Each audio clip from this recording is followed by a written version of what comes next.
Very good morning all of you. उम्मीद है आप अच्छे होंगे। दिन सोमवार, महादेव कृपा करें, आप पे बरसाएं, आपकी मनोकामना पूरी करें।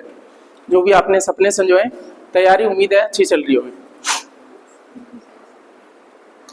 अच्छा, कल एक मैंने शॉर्ट शेयर करा था आपको करा था ना, वो बिटिया दिखाई है उसमें जो एसआई बनी है चलती, किसी को दिखी है उसमें साइड में चल रही है, वो थोड़ा छुप जाता है।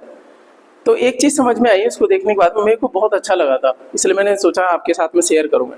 मुद्दा वो नहीं, वो दिखाने का नहीं था, मुद्दा ये था कि उसके पड़ोस में चल रहे हैं वो कांस्टेबल लड़कियां चल रही हैं और वो हैं आपके एसआई। और एक थोड़ी सी मेहनत ज़्यादा ने क्या कर दिया, पूरी जिंदगी भर के लिए उनको एक जो फीलिंग दी है ना, कौन सी वाली, स्टार वाली, समझ में आ रही है ना। आप भी हो उसी स्टेज में, सब कुछ है, पढ़ाई कर रहे हो, उन्होंने भी थोड़ी पढ़ाई करी, थोड़ी एक्स्ट्रा कर ली, उसी से क्या हो गया, पूरे घर परिवार सब कोई खुश है। और पूरी जिंदगी क्या है इनका, डिमोशन होगा कि प्रमोशन ही होएगा, प्रमोशन ही होएगा। तो इसलिए उसमें मैंने वो टैग भी डाला था कि एक एक्स्ट्रा एफर्ट क्या कर देता है, आपकी पूरी जिंदगी स्टार लाइक फीलिंग आती है। हमारे ऊपर रहता है, या तो हम चाहें कि चलो ठीक है लेट गो करते रहे हर चीज को, शिक्षक बोल रहे हैं कि आज ये होमवर्क करना है, वो करना है, ठीक है कर लेंगे, ये ठीक है जो है ना। और ये जो चीजें चल रही हैं ये क्या कर देगा, हमें उस सामान्य जिंदगी जीने के ऊपर, जीने के लिए हमें क्या कर देगा, मजबूर कर देगा। जो साधारण लोग आपके जीते रहते हैं। आपको क्या लग रहा है, कौन ऐसा मनुष्य है जिसको नहीं पता है तैयारी कैसे की जाती है, कैसे होता है।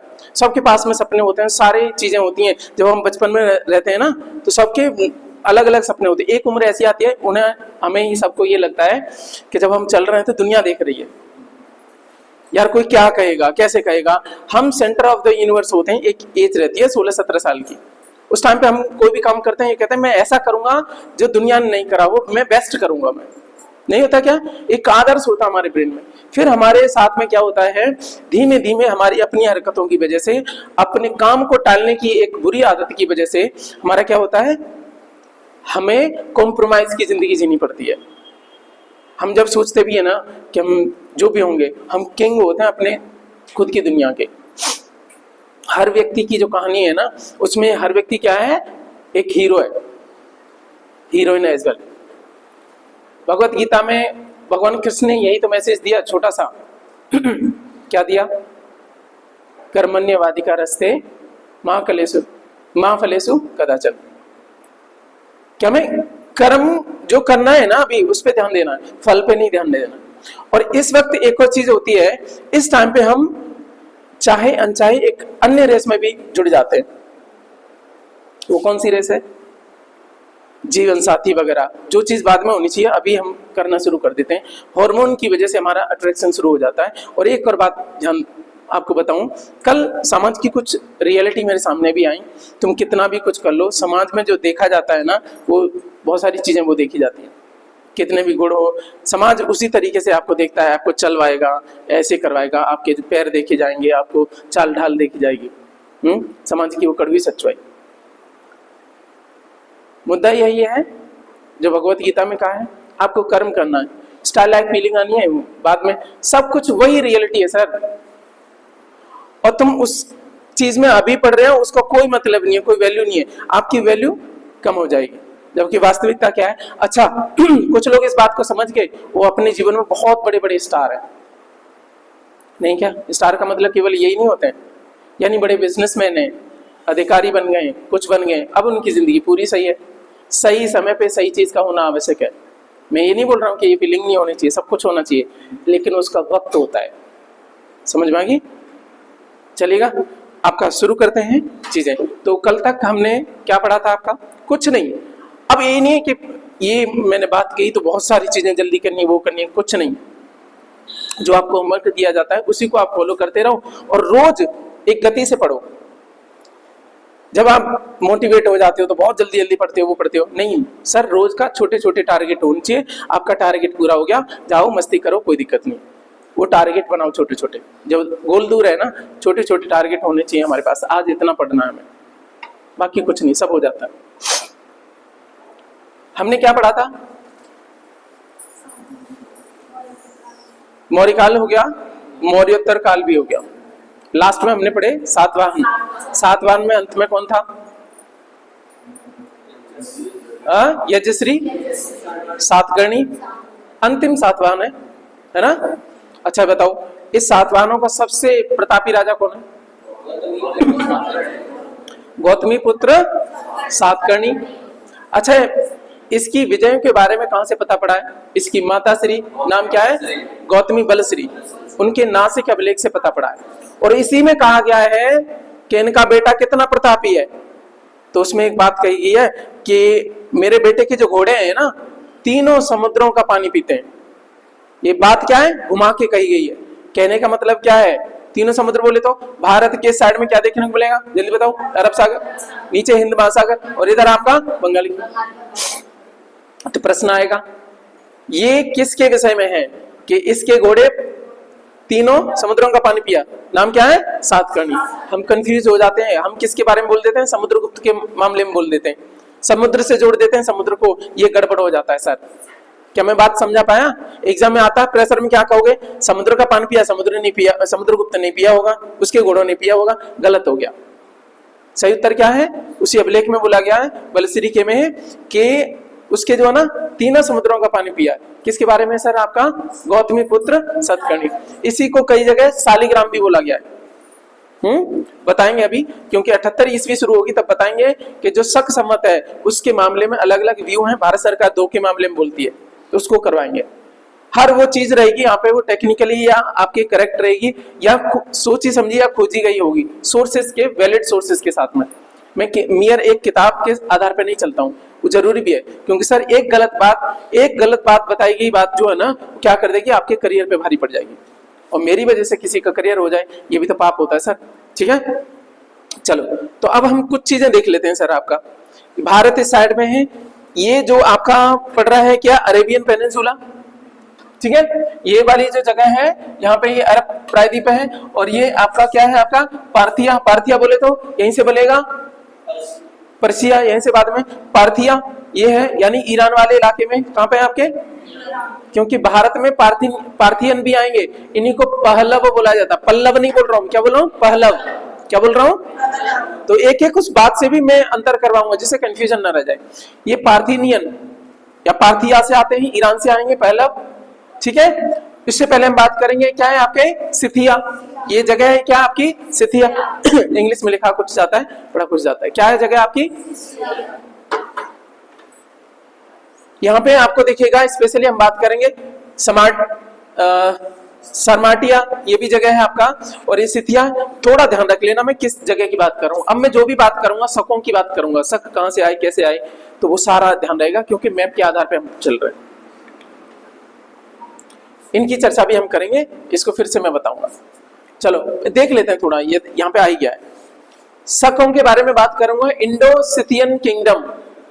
शक बोले तो कहां पे? आपके भारतीय शक की बात कर रहे हैं, जो भारत में आ गए। कहां से आए? उधर साइड से आए। ठीक है, और इन्होंने हटा दिया किसको? आपका यवन पहले थे यहाँ पे, सिकंदर आ चुका है ना मौर्यों के टाइम पे, उनको हटा दिया, फिर शकों का शासन हो जाता है, फिर भारत में आ जाएंगे। अभी क्रम इनका सही नहीं है। सबसे पहले कौन आएंगे? इंडो ग्रीक आएंगे। ग्रीक आएंगे तभी तो हटाएंगे। तो मैं जगह बता दे रहा हूं कैसे करके इनको फिर से हम देखेंगे, दोबारा वापस आएंगे इस मैप पे। शुरू करते हैं। आपका टॉपिक है आज का विदेशी शासन। उत्तर मौर्य काल के बाद में एक टॉपिक आता है विदेशी शासन। उसमें से कौन कौन विदेशी हैं जिनकी चर्चा यहाँ पे देखने को मिलेगी, जिन्होंने भारत में शासन भी किया। पहला टॉपिक है आपका इंडो ग्रीक। मैं विश्वस्त करना चाहूंगा कि क्लास के बाद में आपको सब याद होगा। सही है, चलो ऐसे टॉपिक पढ़ो कि जिंदगी में दोबारा ना पढ़ना पड़े। इंडो ग्रीक के मैं बारे में बात करूं, या इन्हीं का दूसरा नाम रहता है बैक्टीरियाई यूनानी। ग्रीक बोले तो यूनान को बोलते हैं। ग्रीस आधुनिक नाम है, यूनान का पुराना नाम है ना। चलो इंडो ग्रीक, या इन्हीं को बोल देंगे आपका बैक्टीरियाई ग्रीक यूनानी, या ग्रीक भी बोल देंगे। बैक्टीरियाई ग्रीक या बैक्टीरियाई यूनानी, या बैक्टीरियाई शब्द को हटाओ तो हिंदी यूनानी भी बोल सकते हैं। इन्हीं को क्या बोल सकते हैं? अब किताबें पढ़ोगे, अब कोई कंफ्यूजन नहीं होगा, जो मन मर्जी पढ़ लो, कोई दिक्कत नहीं। तो यही शब्द परेशान करता रहा, या तो इंडो ग्रीक बोलो, बैक्टीरियाई यूनानी बोलो, बैक्टीरियाई ग्रीक बोलो, हिंदी यूनानी बोलो। ठीक है, यहां तक इनकी बात होगी। मौर्योत्तर काल में भारत की उत्तर पश्चिमी सीमा पर पहला आक्रमण किसने करा? इंडो ग्रीक ने करा। पहला क्वेश्चन, देखो हम स्कूल में नहीं है, हम हर एक बात ऐसे पढ़ेंगे कि प्रश्न कैसे बनेगा, आंसर कैसे आएगा। प्रश्न ये बनेगा मौर्योत्तर काल में, अभी हमने मौर्योत्तर काल पढ़ा, तो मौर्योत्तर काल में भारत की उत्तर पश्चिमी सीमा पे, ये भारत का मैप बना दूं मैं ये उत्तरी सीमा, ये दक्षिणी, ये पूर्वी, ये पश्चिमी। उत्तर पश्चिमी का मतलब ये कौन सा वाला इलाका, कौन सी साइड से, अफगानिस्तान की साइड से, अफगानिस्तान की साइड से। उस टाइम पे पाकिस्तान नहीं था, सच्चे ठीक है। मौर्योत्तर काल में भारत की उत्तर पश्चिमी सीमा पर पहला आक्रमण किसने करा, इंडो ग्रीक ने। अब इनके दूसरे नाम याद रख सकते हो, कोई दिक्कत नहीं, ठीक है। अब यहीं से प्रश्न आएगा कि भारतीय सीमा में सर्वप्रथम प्रवेश किसने करा, इंडो ग्रीक में से भी वो कौन सा शासक है जिसका नाम पूछा जाएगा पर्टिकुलर प्रवेश करने के साथ साथ में पंजाब के कुछ क्षेत्र को जीता भी, उसका नाम है आपका डेमेट्रियस या डेमेट्रियस, इन्होंने डी कर रखा है, डेमेट्रियस या आपका डेमेट्रियस फर्स्ट, डेमेट्रियस फर्स्ट। ये छोटी छोटी एग्जाम में अक्सर पूछ लेता है, स्पेशली एमएनएस वगैरह में यहाँ से क्वेश्चन आए देखने को मिले। यहां तक बात समझ में आ गई सर। अब आगे बढ़ते हैं, आपका इंडो ग्रीक में ही कहानी बढ़ाते हैं कि कौन सा प्रतापी राजा है, देख लेते हैं। इसकी चर्चा कई बार देखी हमने। इंडो ग्रीक या बैक्टीरिया यूनानी में प्रतापी राजा है मिनांडर। बौद्ध ग्रंथों में इसको मिलिंद कहा जाता है। क्या कहा जाता है, मिनेंडर की चर्चा कई बार पहले भी आ चुकी है। वो कैसे आई, आपकी मिलिंद पनोह की वजह से। मिलिंद पनोह कई बार पूछा गया है। मिलिंद पनोह में ये जो वाद विवाद हुआ है, कहते हैं ना धर्म के ऊपर डिस्कशन होता है, एक प्रश्न पूछता है एक उत्तर देता है, ऐसे करके होता है। संवाद है एक्चुअली, वाद विवाद भी नहीं, एक्चुअली संवाद है। एक प्रश्न पूछ रहा है एक उत्तर दे रहा है। वाद विवाद में तो ये होता है कि एक आपका उसका अपोजिशन है, एक पक्ष में विपक्ष में। ये क्या आपका संवाद है, जिसमें ये मिलिंद कौन है, आपका मिनेंडर, और वो प्रश्न कर रहा है गुरु से। प्रश्न वो थोड़े ना देगा, प्रश्न के उत्तर कौन देगा, थोड़ा ज्ञानी होगा। तो आपका गुरु कौन है, आपके नागसेन, बौद्ध आचार्य है नागसेन। प्रश्न आता है मिलिंद पनोह में मिनेंडर ने या मिलिंद ने किससे प्रश्न करे, नागसेन से। ऑप्शन में रहता है नागार्जुन, नागसेन, दोनों रहता है। थोड़ा गड़बड़ हुआ तो सारा गड़बड़ हो जाता है। या नागार्जुन ने कौन है, नागसेन, उससे प्रश्न करे मिनेंडर ने। तो ये पुस्तक है आपकी, ये मिलिंद पनोह कई बार पूछा गया है। और ये मिनेंडर कौन है, ये आपका क्या है, इंडो ग्रीक है, ये हिंद यूनानी शासक है, सबसे प्रतापी। समय कितना सर, 165 से लेकर के 145 बीसी चल रहा है। सर उल्टा कैसे चल रहे हैं, क्योंकि ये बीसी में है। लगभग 165 इतिहास में, यहाँ पे एंशिएंट इंडिया में यही गड़बड़ है, कोई डेट एग्जैक्ट नहीं होती। तो हम मानेंगे लगभग शब्द जोड़ेंगे, लगभग 165 से लेकर के 145 बीसी, लगभग 20 साल का टाइम है इसका, है ना, ठीक है। इतने टाइम पे है ये आपका कौन, मिनेंडर या मिलिंद। और यहीं से रहेगा सबसे प्रसिद्ध हिंद यूनानी शासक कौन है, आपका आंसर क्या रहेगा, मिनेंडर। दूसरी बात क्या है, इसकी राजधानी कौन सी आपकी, साकल, पंजाब में पड़ती। कहां पे पड़ती है, पंजाब में। लेकिन कौन सा पंजाब, आज के समय में कौन सा, पाकिस्तानी पंजाब। सर बात करें पंजाब का मतलब होता है पंज माने 5, आब माने नदियां, हाँ सिंधु की 5 वो वाली। लेकिन बात करेंगे वास्तव में तो अब 2.5 आब रह गया इंडिया में, क्योंकि आधा पंजाब कहां चला गया। तो ये पाकिस्तान वाले पंजाब में है साकल, और आज के समय में इसको सियालकोट के नाम से जाना जाता है। तो मिनेंडर की राजधानी क्या थी, प्रश्न आएगा साकल। समझाने के लिए साइड की बातें आपको कितना ध्यान रखना है, केवल इतना हाईलाइट वाला, ठीक है। वो तो ब्रेन में स्थिर रखने के लिए सर जरूरी होती हैं बातें, जिससे आपका फिक्स हो जाए, अरे समझाने के लिए। एक प्रश्न और रह गया पहली वाली स्लाइड में, आपने ये नहीं देखा। ये जो इंडो ग्रीक थे ना, इन्होंने ही भारत में सोने के सिक्के पहली बार चलाए थे। बैक्टीरिया यूनानी जब आप पहले पढ़ते थे तो आपका रटना पड़ता था, अब नहीं रटोगे। इंडो ग्रीक आए, इन्होंने ही आपके भारत में, इंपोर्टेंट मैंने मार्क करा है, सबसे पहले भारत में सोने के सिक्के किसने चलाए, बैक्टीरियाई यूनानी ने या बैक्टीरियाई ग्रीक ने, ठीक। जब यहाँ पे चर्चा हो रही है बौद्ध धर्म से, तो मिनेंडर का क्या है, कांस्य मुद्राएं, कांस्य की मुद्राएं हैं, ब्रॉन्ज आपकी क्या है, कॉइन्स वगैरह हैं, उन पर धर्म चक्र का चिन्ह देखने को मिलता है। अब प्रश्न आएगा कि कौन सा वो इंडो ग्रीक शासक है जिसकी कांस्य मुद्राओं पे धर्म चक्र देखने को मिला। तो नाम क्या है? मिनेंडर। धर्म चक्र प्रवर्तन आपने सुना होगा, इसका संबंध किससे है? बौद्ध धर्म से, जिसका मतलब क्या है आपका, ये धर्म स्टार्ट हो जाता है, पहली बार उपदेश दिए थे। ठीक है, ये हमारी बात होगी। अब आगे प्रश्न चलता है, इंडो ग्रीक शासकों ने भारत के नॉर्थ वेस्ट सीमा प्रांत में, नॉर्थ वेस्ट मतलब इंडिया को मैं ऐसे करूं तो नॉर्थ वेस्ट का मतलब इस साइड में लगभग आपके काबुल कंधार इस वाले एरिया में, गांधार वाले एरिया में कुछ कला का विकास किया, जिसको कहते हैं आपका हेलेनिस्टिक कला, हेलेनिस्टिक आर्ट का प्रसार किया, यहाँ पे प्रसार किया। ठीक है, इस बात को मैं समझाऊं कैसे। हेलेनिस्टिक एक समय है जिस टाइम पे जो भी काम हुए उसको, यदि आर्ट है तो उसको बोलेंगे हेलेनिस्टिक आर्ट, कोई लिटरेचर है तो बोलेंगे हेलेनिस्टिक आपका लिटरेचर। स्पेशली जो फेमस हुई है वो है आपका आर्ट हुई है, हेलेनिस्टिक आर्ट, हेलेनिस्टिक कला। अब हेलेनिस्टिक शब्द का मतलब क्या होता है? जब से कौन खत्म हुआ? सिकंदर। सिकंदर कब हुआ आपका? 323 बीसी में। उसके बाद में यूनान में आपका रोमन लोगों का आक्रमण होता है। फिर से मैं बात करूंगा, यूनान में या ग्रीस में किन का आक्रमण होता है? रोमन। रोम कहां है आपका? इटली। ठीक है, रोमन एम्पायर भी आया, तो फिर क्या किया, ये जो यूनानी एम्पायर था उसके ऊपर कौन आपका शासन करने लग जाता है? रोमन वाले। तब वो खत्म हो जाता है, लगभग 31 बीसी के तकरीबन क्या है, ये आक्रमण हो जाता है। कहने का मतलब क्या है, 323 से लेकर के लगभग 31 के तक कौन सा काल चला? हेलेनिस्टिक काल। इसको क्या बोलते हैं? हेलेनिस्टिक काल। इसमें जो भी हुआ है उसी को बोलेंगे हेलेनिस्टिक आर्ट। हेलेनिस्टिक का मतलब क्या होता है कि आपका यूनान का प्रतिरूप, यूनान की चीजों को, यूनान की संस्कृति को दिखाने की कोशिश की जाती है उस आर्ट में, और ये यथार्थवादी हैं, ये सारी चीजों को करते हैं। तो वहां पे मूर्ति निर्माण कला है, सब कुछ है, स्पेशली देखने को मिलेगी यहाँ पे। अच्छा, यहाँ पे भारत में इस आर्ट का कहां प्रसार हुआ? आपके गांधार वाले जगह पे, है ना, गांधार वाले जगह पे, इसलिए इसको बोल देंगे आपका गांधार शैली। गांधार शैली वो कौन सी आपकी? हेलेनिस्टिक वाली है। यानी कहने का मतलब क्या है आपका? ईरान, सॉरी वहां से संबंध है, कहां से? यूनान से। अब यहीं से प्रश्न आएगा, या इसको ग्रीक बुद्धिस्ट शैली भी बोल देंगे क्योंकि बौद्ध के लिए ज्यादा रहेगा। अरे इनका पहले संवाद किससे हो रहा है? बौद्ध धर्म के आचार्यों से। तो ये बुद्ध की बहुत सारी प्रतिमाएं देखने को मिलेंगी, किसमें? आपकी इसमें गांधार शैली में। ठीक बात समझ में आ रही है? पहली बार में दिक्कत आएगी, लेकिन कोई बात नहीं, झेलो इसको। ठीक है, यहां तक मैंने बात कर दी। तो गांधार शैली मिश्रण है किस किस का? बताओ, हिंदुस्तानी और यूनानी। ये प्रश्न आता है, समझ आ रही है बात है? गांधार शैली किसका मिश्रण है? यूनानी और हिंदुस्तानी और यूनानी। ठीक है, ओके डन।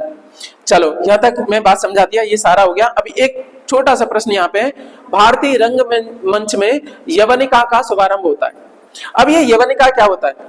अरे आप लोगों ने रामलीला देखी होगी, उसमें पीछे पंडाल सा रहता है, आगे पर्दा जो लग जाता है, ठीक है, और कोई जैसे पीछे आके बैठ जाते हैं चेयर पे। अब रावण का दरबार लगाना है, वहां अलग अलग तो बनाते नहीं है, सब कुछ एक ही होता है। पर्दा डल गया पीछे, अब राम कह रहे हैं और भाई तेरा नंबर आ गया, जा जल्दी से। रावण उठ के आया, वहां पे पीछे बैठ गया, ऐसा ही होता है ना? सही है नहीं? पर्दे पे बैठ गए, पीछे से पर्दा दूसरा भी चेंज कर दिया। तो आगे जो पर्दा होता है कौन सा, जो ढकने के लिए, पीछे क्या चल रहा है नहीं पता पड़ती, उसको बोला जाता था यवनिका। क्या बोलते थे? जो रंगमंच पे, नाटक पे जो पर्दा लगता है, फिर उसके बाद में कलाकार अपनी चेंज होते हैं, ठीक है, जगह चेंज कर देते हैं, पीछे पोस्टर चेंज कर देते हैं, वो दूसरी जगह बदल जाती है, ठीक है, तो उसको बोलते हैं यवनिका। तो प्रश्न आता है, ये भी किसने शुभारंभ किया? इंडो ग्रीक लोगों ने। किसने? आपके हिंद यूनानी या बैक्टीरियाई आपके यूनानी लोगों ने, आपका वहीं से शब्द आता है यवनिका। अरे यवन है ना वो लोग, यवन कौन आपके? ये यूनान वाले, सब इनको यवन बोला जाता है, ठीक है। चलिए आगे देखते हैं आपका। अब आ जाते हैं कौन? आपके शक। शकों ने क्या किया? इन लोगों को हटाने के बाद में, कहां से? आपके इस वाले भारत के उत्तर पश्चिमी क्षेत्र से आपका हटा दिया, किनको? आपके यवनों को। इनको हटाने के बाद में अब भारत पे कौन आ गए? शक आ गए। विदेशी शासन की बात कर रहे हैं, ठीक है। तो शकों ने भारत में अनेक शाखाएं स्थापित करी। मोटा मोटी आपकी 5 शाखाएं रहती हैं अफगानिस्तान वाले इलाके में, फिर ठीक है, आपके मथुरा वाले क्षेत्र में भी रहती है, थोड़ी और भी आपकी गुजरात वाले हिस्से में भी है, ठीक है, लेकिन आपको वो याद नहीं रखनी, इसलिए मैंने सिंपली आपका लिखा ही नहीं यहाँ पे, क्योंकि कंफ्यूज बहुत होते हो आप।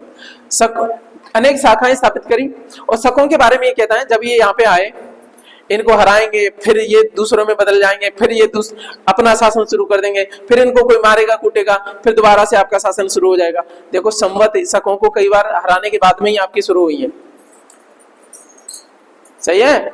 जैसे आपके देखोगे विक्रम संवत है, शकों के हराने के उपलक्ष्य में तो शुरू हुई थी। अब इनकी कहानी आज समझेंगे पूरा सॉलिड तरीके से। समय कौन सा है जब इन्होंने इन्वेड करा है भारत में शकों ने? 1st सेंचुरी बीसी ही है, 1 शताब्दी ईसा पूर्व ही है, जब शक यहाँ पे आपके क्या कर गए, इन्वेड कर गए, आक्रमण कर दिया यहाँ पे। तो ये है समय। ये स्वयं को क्या बोलते हैं? क्षत्रप बोलते हैं, इंग्लिश में सेट्रप्स बोल देते हैं, क्षत्रप। ये अपने आप को क्या बोलते थे? क्षत्रप बोलते थे। और ये कहां से, किस दर्रे से भारत में आए? बोलन दर्रे से। किस दर्रे से? बोलन दर्रे से भारत में आए। मूलतः ये आपके कहां, किस वाले क्षेत्र में? आपके सीरिया वाले क्षेत्र में।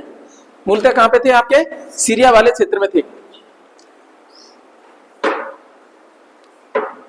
ये वाला आपका जो एरिया है प्रायद्वीप अरेबियन, और यहाँ पे देखोगे यहाँ पे ऐसा माना जाता है सीरिया वाला। हालांकि ये पार्थिया, ठीक है, पार्थिनियन, सॉरी क्या नाम है इसका? सिथियन।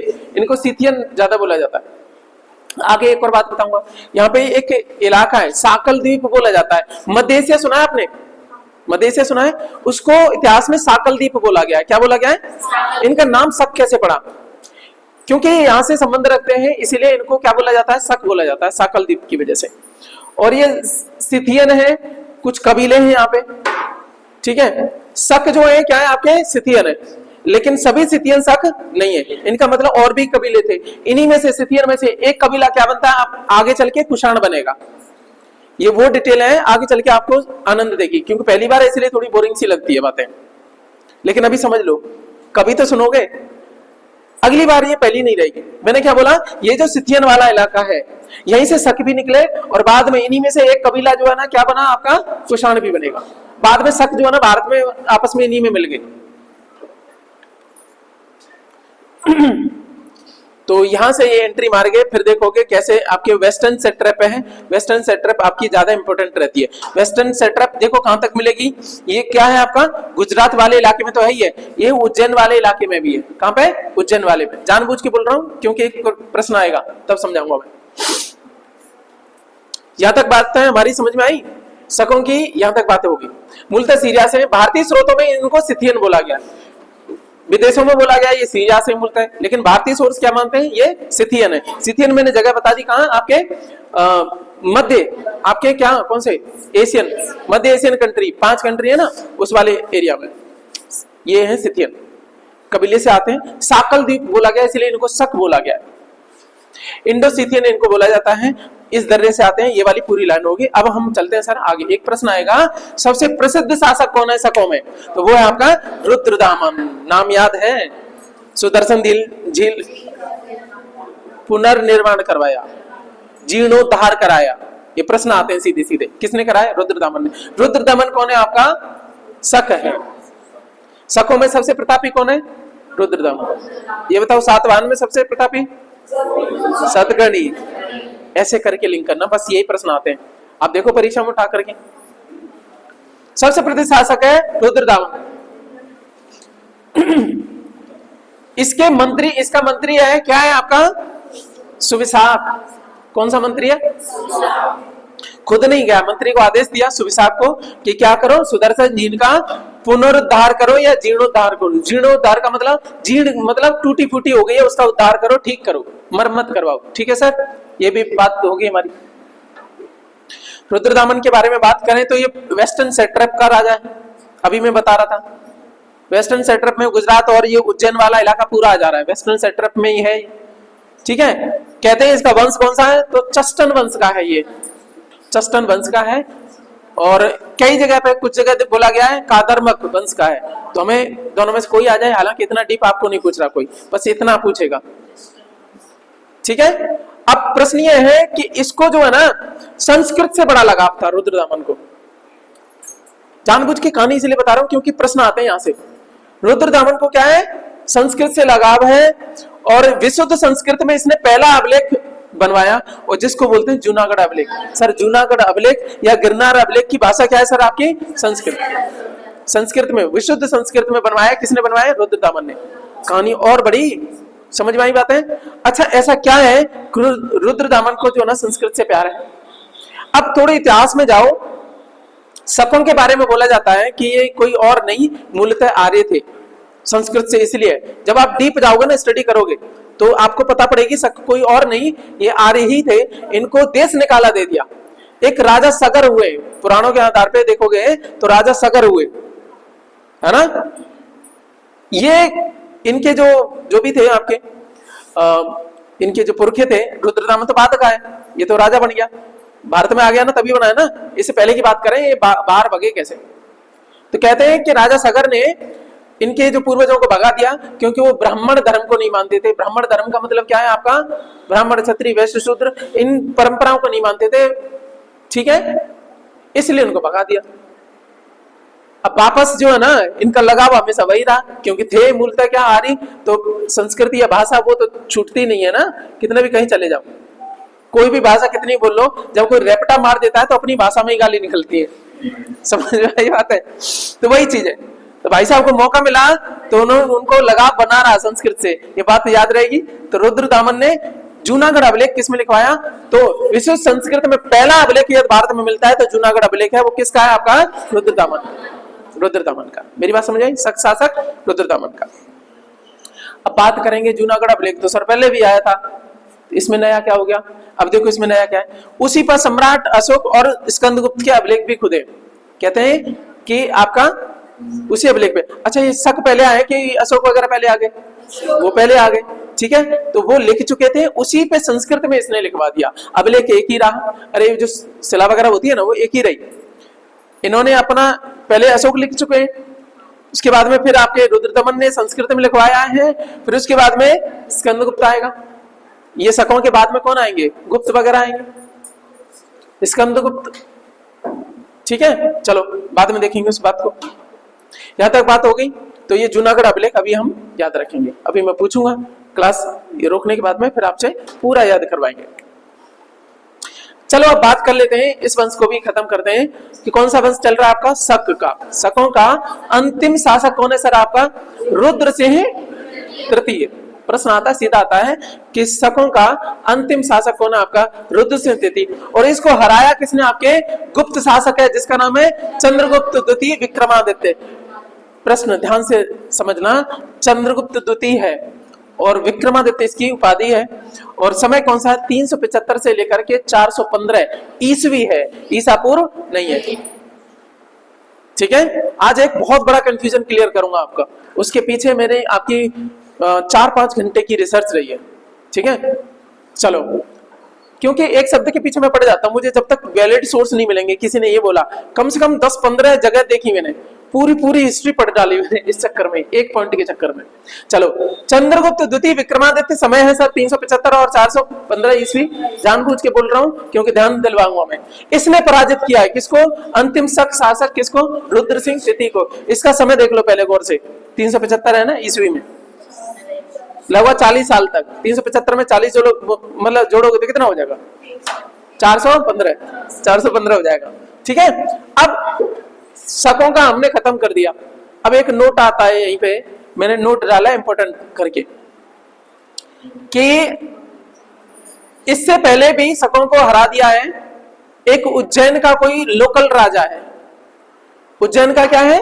लोकल राजा है, ठीक है। उसने शकों को हरा दिया कब? 58 या कई सोर्सेज में देखा मैंने 57 बीसी में। कब आपका? 58 अथवा 57, लगभग 58 बीसी, ऐसे कर लेना, लगभग में दोनों चल जाएंगे। मैं शकों को पराजित कर दिया। शकों को पराजित करने के चक्कर में इसी उपलक्ष्य में उसने 57 ईसा पूर्व में, ठीक है, 57 ईसा, ये वैलिड सोर्स से आया है, 57 ईसा पूर्व में विक्रम संवत का प्रारंभ किया। सर प्रश्न ये है कि ये विक्रम संवत शुरू करी है तो कौन से विक्रम ने करी है? विक्रमादित्य किसकी उपाधि है? इसकी भी है, जो ये आपका उज्जैन का राजा है। कब का है? 58 बीसी का।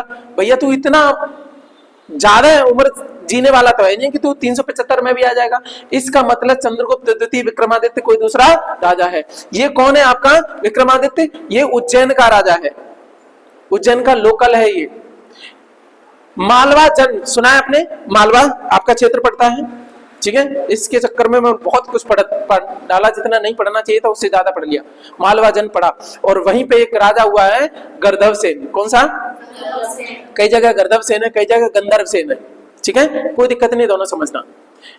उसको गर्दभ विद्या आती थी, उससे कोई लड़ने आता था, वो इस तरीके से आपका साउंड निकालता था, बाकी सेना आपकी क्या हो जाती थी? बेहोश हो जाती थी। किसके बारे में बात बोल रहा हूं जी? विक्रमादित्य के पिता के बारे में बात कर रहा हूं। ये उसका पुत्र है, ये विक्रमादित्य। सेना हो जाती थी, इससे कोई लड़ता नहीं था। अब क्या, जब बहुत ज्यादा पावरफुल हो जाते हो तो तुम्हें थोड़ा जो क्या है ना, घमंड भी हो जाता है, तो तुम सही बुरे का वो चीजें भूल जाते हो, नहीं होता क्या? अब इनके राज्य से गुजर रहे थे एक आपके जैन साधु, कहानी हालांकि मैं बता चुका हूं मैं, है ना। जैन साधु गुजर रहे थे और उनकी बहन भी थी उनके साथ में, ठीक है। वो जल्दी ही क्या सन्यासी हो गई थी, वो भी साध्वी थी कुल मिला के। पर इसको क्या है कि इसको तो वो पसंद आ गई, जबरदस्ती इनको किडनैप करवा लिया उनको, ठीक है, और अपने भवन में ले गए।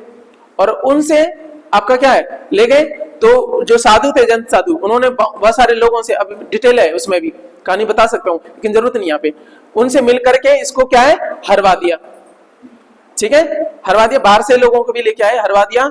और हरवा कैसे दिया? उन्होंने बता दिया सीक्रेट कि तुम जा रहे हो, सेना तुम नहीं लड़ पाओगे। सीधी सी बात है, जब ये जाए एक जगह से ये आवाज लगाता है, गधे जैसी आवाज साउंड निकालता है, सेना बेहोश हो जाती है, उसके गले में आपका तीर मरवा दिया, ठीक है, ठीक है। तो वो क्या है, सेना वो नहीं आपका पराजित नहीं कर पाई, और खुद जो है ना आपका तैयार नहीं हुआ, क्योंकि उसे लगता है मेरी टेक्निक काम आ जाती है, इसलिए सेना पर भी ध्यान नहीं दिया।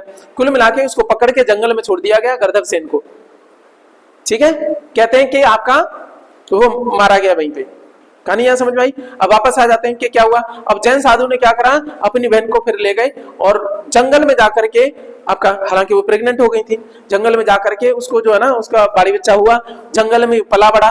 कहते हैं कि वही क्या बना आपका आगे चल के, क्योंकि वंश तो उसी का था ना, गर्दभ सेन का ही, तो बाद में फिर जाकर के उसने हरा दिया, गर्दभ सेन शक वाला हरा दिया। तो वहीं से इनको बाहर खदेड़ दिया, और इसलिए ये क्या बन गया आपका शकों का अरी, दुश्मन, यहीं से शब्द बनेगा साकारी, साकारी विक्रमादित्य, इसका नामकरण हो गया फिर, ठीक है। तो इसी ने क्या करा, ये किंग ऑफ उज्जैन है, उज्जैन का राजा बाद में बन जाता है। शकों को हराने के उपलक्ष्य में इसने क्या करा, ये 58 बीसी में हराता है, तभी उसने क्या करा 58 या 57 में हराता है, तभी उसने उपाधि धारण करी विक्रमादित्य की। पहले कुछ और नाम है इसका, जरूरत नहीं करनी, इसको बाद में जाना जाता है साकारी विक्रमादित्य। उसी ने विक्रम संवत शुरू करी थी। इसमें कितने दिन होते हैं आपके? 354 दिन होते हैं, 354 दिन होते हैं, ठीक है। हिंदू जो ट्रेडिशनल अभी भी जो चीजें चलती हैं वो इसी के आधार पे चलती हैं। किसके आधार पे? विक्रम संवत के आधार पे। किसके आधार पे? विक्रम संवत के आधार पे 354 दिन होते हैं। और आपका इसको बोला जाता है luni solar, luni solar, lunar बोले तो चंद्रमा और सूर्य दोनों को लेकर के, क्योंकि सूर्य के आधार पे 12 महीने और बाकी देखेंगे चंद्र कलाओं के आधार पे इसमें आपके 354 दिन है, 365 नहीं है, ठीक है, किसमें? विक्रम वाले में। अब बात करोगे सर आपका भारत का जो नेशनल कैलेंडर है वो कौन सा है? वो शक संवत है सर, विक्रम संवत नहीं है। उसमें कितने हैं आपके? 365 हैं, उसमें दिन कितने? 365। वो हालांकि है सेम ही, ठीक है। उसका पहला जो आपका महीना होता है वो चैत्र होता है, नेशनल कैलेंडर की बात कर रहा हूं, और आपका कब शुरू होता है? 22 मार्च को शुरू होता है। इसका ऐसा नहीं है, विक्रम संवत का आपका ऐसा नहीं है। जो हिंदू जो आपकी नववर्ष होती है वो इसके हिसाब से होती है, किसके आधार पे? विक्रम संवत। नेशनल कैलेंडर अलग है। अब ये आज कितनी है सर? 8 अप्रैल। कल कितनी है? 9 अप्रैल। Happy new year in advance. कल आपका क्या है? नववर्ष है, नवरात्रे शुरू हो रहे हैं, ठीक है ना, चैत्र नवरात्रे यहीं से शुरू होते हैं। तो जितने भी आपके ट्रेडिशनल काम होते हैं वो इसके आधार पर होते हैं। क्या सर में समझा पाया? एक दिन पहले ही बता दिया। कल क्या है आपका? नववर्ष, ठीक है सर, मेरी बात समझ में आ गई? किसने क्या किया इसको हम देखेंगे। अभी आपका ब्रेन कितना चलेगा अभी मैं पूछूंगा। पहले कहानी जो है ना प्यार से केवल सुनो, याद हो जाएगा। अब छोटा सा रह गया है यहाँ पे। अब आगे सर आपके पहलव, या मैंने बोला था इनको पार्थियन, पार्थियन, सिथियन नहीं, सिथियन तो ऊपर थे, पार्थियन इधर ईरान वाले क्षेत्र में सर, मूल स्थान कहाँ है? ईरान, इसलिए इनको पार्थियन। पल्लव है ये, पल्लव नहीं है सर, पल्लव बाद में आएंगे, साउथ में वो दो, ठीक है। भारत में वास्तविक संस्थापक कौन है पल्लव वालों का? ये है आपका मिथ्रेडेटस, मिथ्रेडेट्स। अब देखो कहानी एक और भी है। पार्थियन में सबसे जो प्रतापी राजा वो कौन है आपका? सॉरी ये क्या है, प्रतापी नहीं, संस्थापक है आपका मिथ्रेडेट्स। ये शक जो है ना पहले हिंदुस्तान में नहीं आ रहे थे, पहले उधर ही गए थे, पार्थिया के साइड में, पार्थिया ईरान के साइड में, इसने भगा दिया था। तो फिर ये कहां चले आए थे? हिंदुस्तान में चले आए थे, ठीक है। ये कहानी पुरानी मैंने जोड़ दी। फिर मैं बात करूंगा संस्थापक ये है, और इस वंश का सर्वाधिक शक्तिशाली कौन है? तो आपका गोंडोफर्नीज है, ये जो कि आपका 20 से लेकर के 41 ईस्वी का समय है, और इसका समय आपका बीसी में 171 से लेकर के आपका 130 बीसी तक आपका ये रहेगा, ठीक है। 130 ही है, 30 नहीं है, 130 है। मेरे को वो करना चाहिए था, ये गड़बड़ कर दिया मैंने उस हिसाब से कर दिया, ये तो कंफ्यूज हो जाओगे आप। क्या है? 171 से 130 है ये, ठीक है। चलो तो मैं डाल दूंगा आपके नोट्स में फिर दोबारा से, मुझे लगा वो करते ना बढ़ाने वाली होती है, ऐसे ही गड़बड़ कर दिया ये तो, ठीक है। यहां समझ जाओ, मैं कुछ और बोल रहा था समझाने के लिए, तो ओके चलो इतना ही बहुत है। अच्छा, इनका अंत किसने करा? कुषाणों ने करा। अब आ जाते हैं कहां पे? कुषाणों के ऊपर आ जाते हैं, जो कि आपका बड़ा महत्वपूर्ण आपका रोल अदा करेंगे, जिनमें आपका मेन राजा कौन रहेगा? बताओ जल्दी से। कनिष्क। कनिष्क कौन है? कुषाण। और वहां से बहुत सारी चीजें बदलेंगी, वो चीजें क्या हैं उनके बारे में हम बात करते हैं, वहां से प्रश्न जरूर रहता है सर, है ना। चलो सारी चीजें सीक्वेंस में हो रही हैं। अब आगे इनको हरा दिया पल्लवों को किसने? सॉरी पहलवों को, पार्थियन को। आप पार्थियन बोलो इसको, क्यों पल्लव कर जाओगे, पल्लव नहीं करना है। पल्लव 2 ला हो गए तो गड़बड़ हो गया, दूसरा हो गया वो, ये पहलव है, ठीक है। तो पहलवों को या पार्थियन को किसने हराया? आपका कुषाणों ने हराया। कुषाण वंश शुरू हो जाता है। इसको आपका एक कबीला है सर, यूची या तोखरी कबीला से संबंध रखते हैं। कुषाण का संबंध किससे? आपके यूची या तोखरी कबीले से संबंध रखते हैं। और ये कहां पे? आपका चीनी तुर्किस्तान, चीनी तुर्किस्तान, यानी आप देखोगे कौन सा तुर्किस्तान बोले तो आपका मध्य एशिया वही है सर, आपका चीनी तुर्किस्तान, चीन के साइड में इनका रहता है, इनका कबीला था। ये भी सब क्या है? आपके सिथियन ही है। ये सिथियन में आपके कुषाण भी आते हैं सर, ठीक है, कोई दिक्कत? मैंने क्या बोला? शक सिथियन है, लेकिन सारे सिथियन शक नहीं है, इसका मतलब उनमें दूसरे भी हैं। इन्हीं सिथियन में से कौन निकल के आए? कुषाण भी निकल के आए। ये भाई भाई हैं, परिवार एक ही है, बाद में इनके कबीले अलग अलग हो गए, ठीक है। शकों के ही भाई लोग आ गए हिंदुस्तान में बाद में। अब देखो तो कुषाण वंश का संस्थापक कौन है सर? आपका कुजुल कडाफिसिस। वैसे तो दादवात रहता है, कडाफिसिस भी बोला जाता है इसको, पता नहीं हिंदी वाली बुक में क्या हो रखा है, ड है तो कडाफिसिस कर लो या कडाफिसिस कर लो, कोई दिक्कत नहीं है, एग्जाम में इतना ध्यान रखिएगा, ठीक है ना। क्योंकि दादवात और डाडलिया दोनों डी से बनते हैं, इंग्लिश में डी रहा होगा तो उन्होंने कडाफिसिस कर लो, कडाफिसिस कर लो, कोई दिक्कत है, ठीक है। चलो तो कुजुल कडाफिसिस, इसने कुषाण वंश की स्थापना करी। समय कौन सा है सर? 15 से लेकर के 65 ईस्वी, इसमें कोई दिक्कत नहीं है, 15 ही है और इधर 65 ही है, क्योंकि 78 में तो वो आ जाएगा ना कनिष्क, इसलिए उससे पहले की बात हो रही है। 15 ईस्वी से लेकर के 65 ईस्वी तक कौन है? कुजुल कडाफिसिस या कडाफिसिस। भारत में कुषाण वंश की स्थापना करी है। और देखो इसने रोमन लोगों के तर्ज पे तांबे के सिक्के बनाए, रोमन सिक्कों की नकल करके तांबे के सिक्के चलाए। तो प्रश्न ये रहेगा, ठीक है। अब क्या करते हैं आपका थोड़ा सा इसको क्विक रिवीजन मारेंगे देख करके, ठीक है। हमने शुरू करी कहानी कहां से? आपके यहाँ पे विदेशी शासन, इसमें हमने बात करी इंडो ग्रीक आपके पहले हैं, जो आपके क्या है? विदेशी शासनों करने वाले, स्पेशली कौन से?